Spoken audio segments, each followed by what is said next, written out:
For today's show, I want to circle back to a video we did on the channel about a week ago. That was a 5-step plan for the Broncos to get below the salary cap and then to free up some extra cap space. So if you have not watched this video yet, I would recommend pausing this video and then going to watch this one. I think you'll have a better understanding of what today's video is all about when you watch this one first, which is all about, by the way, free agent targets for the Broncos once they get some more cap space. Now, before we look at some free agents that Sean and George Payton may sign, reminder to subscribe to the channel. Free agency gets underway essentially March 11th. That's the first day of the legal tampering period. And I don't want you guys to be in the dark for the Broncos free agency news and rumors, so hit that sub button down below.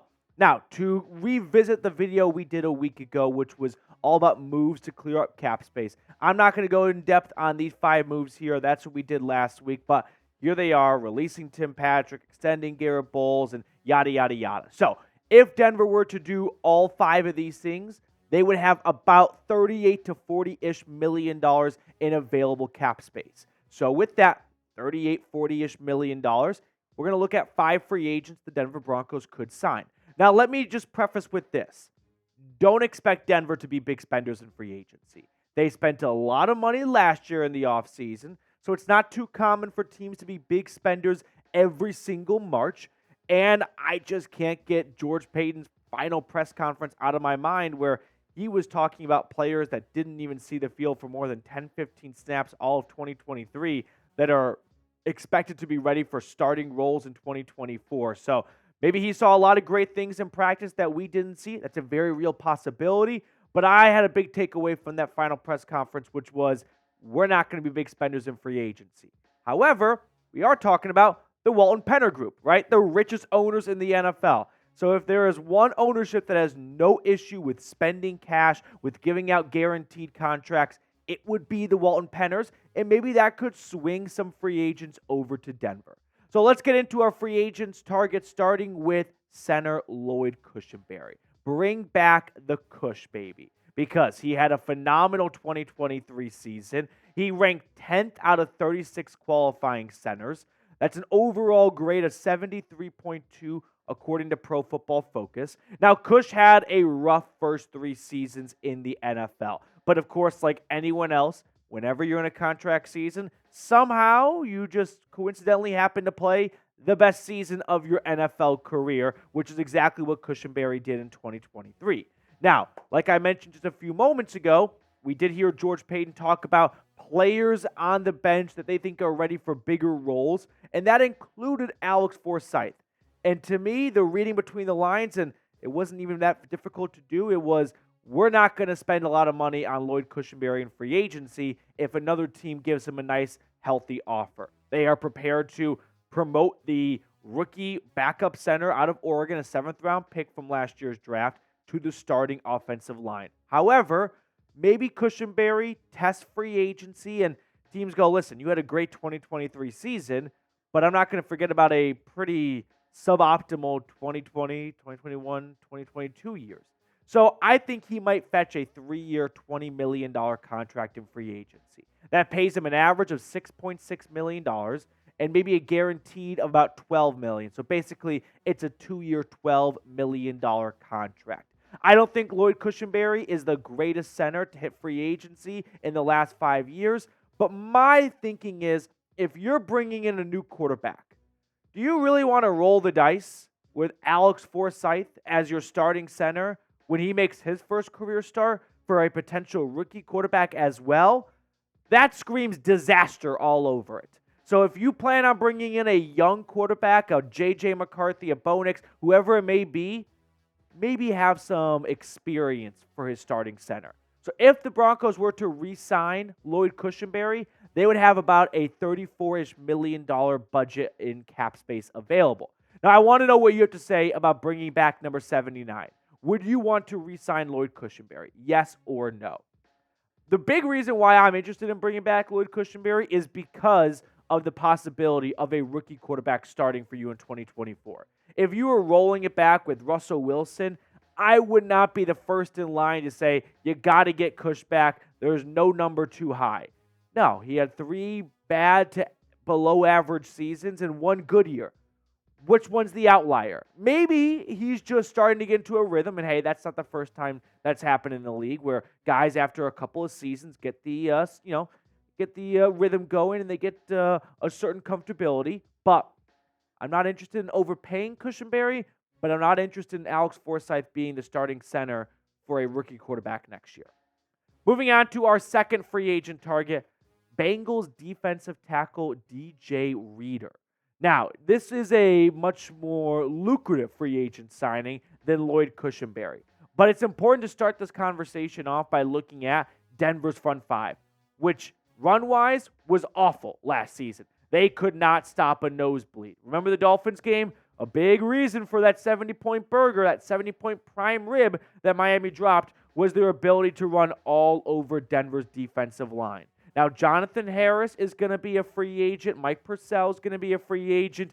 DJ Jones is entering the last year of his contract, and they can save some money by moving on from him. So we might see a completely revamped initial front three for the Broncos between your two edge rushers. And they should go that direction, right? When you look at the PFF ranks from last year, Jonathan Harris ranked 96 out of 130 qualifying interior defensive linemen. DJ Jones was the best of the three at 80th out of 130, still not living up to what the Broncos paid for him, but he is under contract for another season, so I wouldn't be blown away if Denver decides, let's hold on to him. We don't want to completely start from scratch for our interior D-line. Mike Purcell, he's a veteran free agent. He ranked 105th out of 130. It's time to move on from Big Mike as well. So let's talk about bringing in DJ Reader, who comes off a really good season with the Bengals up until a season-ending injury later in the year, which, oddly enough, might actually give Denver a path to signing DJ Reader. Because let me tell you guys right now, we are bargain hunting. Broncos are not going to be big spenders in free agency, right? We are almost like recreating the movie Moneyball football version-wise, except it's not the cheapest MLB franchise, it's the richest NFL franchise. But it's not about baseball versus football because one's got a salary cap and one doesn't. We are looking for players that other teams are not putting a lot of stock into, are not putting high up on their big boards. And guys like DJ Reader, who are turning 30 years old soon, coming off a season-ending injury, other teams might go look at them and think, you know what? That's just not worth the risk. Personally, I'm willing to risk it for DJ Reader. I think he was one of the best interior defensive linemen up until he got injured. And if that injury causes other teams to move on from him, their loss. Because I would love to see him come down to Denver. So here's what I think DJ Reader could get in NFL free agency. A 3-year, $35 million contract that is an average of $11.6 million. And because Denver's got plenty of money to spend with their ownership, DJ Reader might be able to find a little bit more money elsewhere, but he might not get the guarantees. And so let's guarantee 25 of that $35 million. Now, if DJ Reader does get a bigger contract from another team, another defensive tackle as a backup plan to watch for is Grover Stewart from the Indianapolis Colts. He's been a big part of their interior defensive line for the last couple of years, playing some really good football, had 5 tackles for loss, 41 tackles a season ago. So I think Grover Stewart could be a very good backup plan if, unfortunately, Denver gets outpriced for DJ Reader. Now, if they are able to sign Reader, I'm going to estimate that their updated cap space, and that's all it is, an estimation, is around $28 million. So we still have some more money to spend, but not a ton. And we're going to look at 3 more names in just a moment. But first, let me tell you guys about our sponsor today, which is Game Time. If you are thinking of going to, say, I don't know, an Avalanche game, a Nuggets game, or any other sporting event in your local area, use Game Time, because what they're giving Broncos country is $20 off. Now, I love a lot of things about Game Time, and one of the best things I like about Game Time is the ability to get last-minute seats. So if you are an impromptu person, if you are not an advanced planner, and you just kind of roll out of bed and just decide, I want to go to this event today, this concert, whatever it may be, use Game Time because they're going to have the lowest price for the last-minute seats. So download Game Time today. Use the promo code BroncosChat for $20 off. Download Game Time today. Last minute tickets, lowest price guaranteed. I put all that information in the comments and description of today's video. So shout out to Game Time for supporting the Broncos Breakdown. Moving on to our third free agent target, I'm going to go with tight end Hunter Henry. We haven't talked about the tight end position a lot this offseason, and there are obviously bigger fish to fry for the Broncos, like finding their next starting quarterback and whatnot, but tight end is definitely an important position, and it is a big vacancy on this Broncos roster. And I think Hunter Henry could be a nice bargain signing. Yes, there are some better players at all these positions we are looking at, but again, I don't see Denver being big spenders. So what about a guy like Henry, who had 419 yards and 6 touchdowns in an abysmal New England Patriots offense last season? I mean, if that was even a somewhat competent offense, I mean, he might have had 700 yards and 10 touchdowns. But instead, it was this awful roller coaster of Bailey Zappi and Mac Jones throwing the football. Now, when you look at Denver's tight end room, Adam Trotman is going to be a free agent. You've got Greg Dulcich and then Chris Manhertz. Lucas Kroll definitely flashed at stretches last season. And then the UDFA out of South Carolina, Nate Atkins, coming back for a second season. However, Adam Trotman was the number one tight end on this team, and he is a free agent. And I think Denver would like to bring him back, but maybe they ultimately decide to go a different direction. And if that's the case, well, you could argue, what about Greg Dulcich, right? We saw some good things from him during his rookie season, and we did. And I want Greg Dulcich to work out. But I've got concerns. You've got concerns. He's only played 12 games in his NFL career. He's missed 22. We barely saw him for the entire 2023 season. It sucks. It's out of his control. But we can't just ignore 2 straight seasons of the same type of injury, that hamstring just nagging him behind. Which is why I think you give Hunter Henry a 2-year, $10 million contract. That's an average of $5 million a season. You could guarantee $6 million-ish. So if you wanted to get out after one season, you very easily could. And if you do that, you've got about $23 million in cap space still left to spend.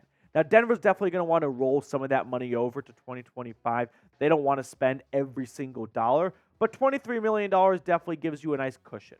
Now, let's move on to our fourth free agent target, which is Josey Jewell. How about bringing back Jewell? I go back and forth on this one. I think Josey Jewell is a really good linebacker, and I think he still has good years left in the tank. When you look at what he's done over the last 4 seasons, he comes off a 108 tackle year, 3 sacks, 2 forced fumbles. He's one of the best playmaking linebackers, right? He's got a nose for the football. He's got a knack for creating turnovers. He can rush the quarterback. Josey Jewell does a lot of things really well. He might not jump out in any single category, but I like Jewell as a linebacker. Now, he's going to be a free agent, and Denver just paid Alex Singleton last offseason, which is why when they drafted Drew Sanders out of Arkansas, that screamed Josey Jewell replacement after the last year of his 2023 contract. So, with that being said, the question becomes, does Denver believe Drew Sanders is ready to start? We saw some good moments from Sanders during preseason, and then didn't see a whole lot of him during the regular season. He did have a nice play here or there, but I don't think there was enough film to really come away with a strong opinion on Drew Sanders. And this is one of those, the coaches know much more since they see him every single day in practice compared to us who see him for a couple of snaps in the fourth quarter or someone gets hurt on Sunday. So if Denver feels like Drew Sanders is ready to roll, then he's probably going to be starting next to Alex Singleton. But if they come out of that 2023 year thinking Sanders is not close to starting in the NFL just yet, what if you call Josey Jewell up, you give him a 1-year, $5 million contract, guaranteed $3.5 million, just to serve as a little bit of a bridge until Drew Sanders is fully prepared to step into a starting role, maybe towards the end of 2024 or for the beginning of 2025. But again, this is under the belief of if Denver feels like Drew Sanders is not ready to start, you could bring back Josey Jewell because you know he can still play the position well. Now, we talked about re-signing 2 players for the Broncos, and I want to know which one you would rather re-sign, Cushenberry or Jewell. I like this question a lot because the casuals, they'll be like, what are we talking about? What, an offensive lineman and a linebacker? Who cares? But for those of you watching right now, you're the diehards. So let me know, Cush or Jewell. Fifth and final free agent target for the Broncos, Sean Murphy-Bunting, the former Tampa Bay Buccaneers cornerback who was awesome for them when they went on their postseason runs, and last year with the Tennessee Titans, where he was not as awesome. He got picked on a lot in coverage, and that's why Tennessee has zero interest in bringing him back.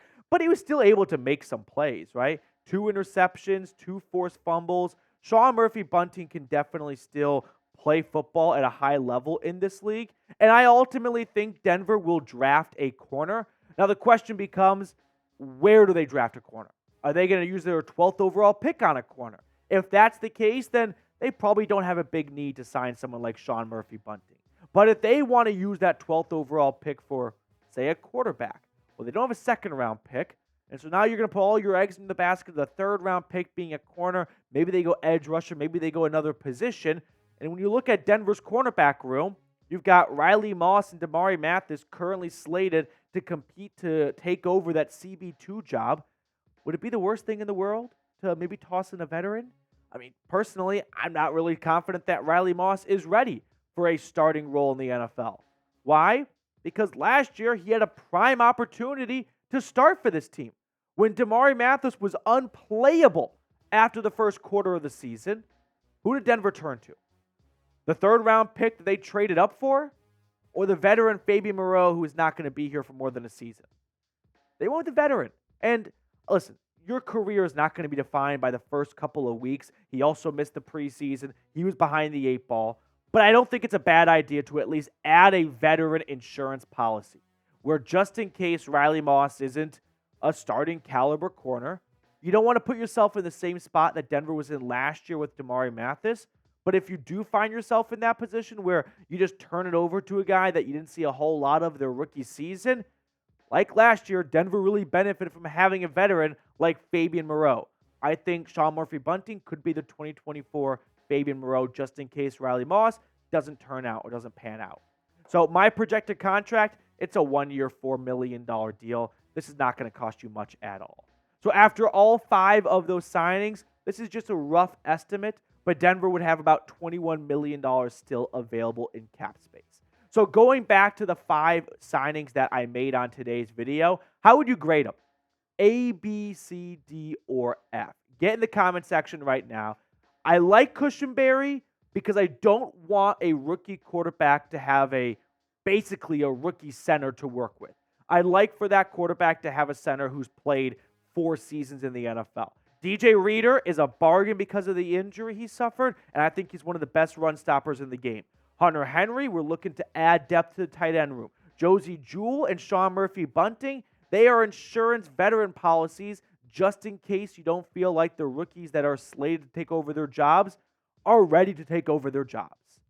All right, that's going to do it for us on today's show. Thank you so much for tuning in. I really appreciate everyone who takes time out of their day to watch our content. And if you have not subscribed yet, please consider going ahead and doing so.